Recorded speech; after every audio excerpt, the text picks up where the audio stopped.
لیکن بلیٹن کا آغاز کرتے ہیں اس خبر سے کہ مسلم لیگ نون کی آزادی مارچ میں شرکت زبانی کلامی وعدوں اور یقین دہانیوں تک محدود رہی۔ اپنے گڑھ لاہور میں مارچ کے پڑاؤ کے دوران لیگی قائدین نے مولانا فضل الرحمان سے ملاقات کی، نہ ہی کوئی رہنما جلسے سے خطاب کے لیے پہنچا۔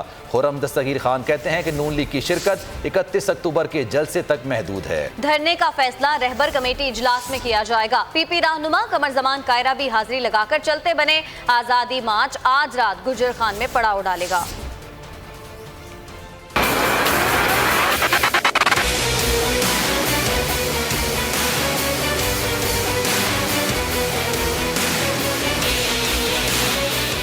صاف چھپتے بھی نہیں، سامنے آتے بھی نہیں، یہ کہانی ہے لیگی قیادت کی، جن کی مولانا کے آزادی مارچ میں شرکت محض دعووں، نعروں اور وعدوں تک محدود نظر آتی ہے۔ میاں نواز شریف ہمارے قائد کی ہدایات بھی ہمیں ایک خط کی صورت میں ہمیں مل چکی ہیں، اور آزادی مارچ میں ہم بھرپور شریک ہوں گے۔ مولانا کا وہاں پر استقبال کریں گے اور جلسہ کریں گے، اور وہاں پر اپنے مطالبات پیش کریں گے، اور اگلا لائحہ بھی وہیں پر پیش کریں گے۔ مسلم لیگ نون کے گڑھ لاہور میں آزادی مارچ نے 12 گھنٹے سے زائد پڑاؤ کیا، بھرپور جلسہ بھی ہوا، لیکن نون لیگی قائد شہباز شریف تو دور، پارٹی کی دوسری تیسری درجے کی لیڈرشپ جلسے میں پہنچی، نہ ہی مولانا سے ملاقات کی۔ پیپلز پارٹی کے قمر زمان کائرہ بھی بس شرکا سے خطاب کرنے کے بعد چلتے بنے۔ ساری قومی قیادت کا ایک ہی مطالبہ ہے کہ اس حکومت کو جانا چاہیے، سلیکٹڈ وزیر اعظم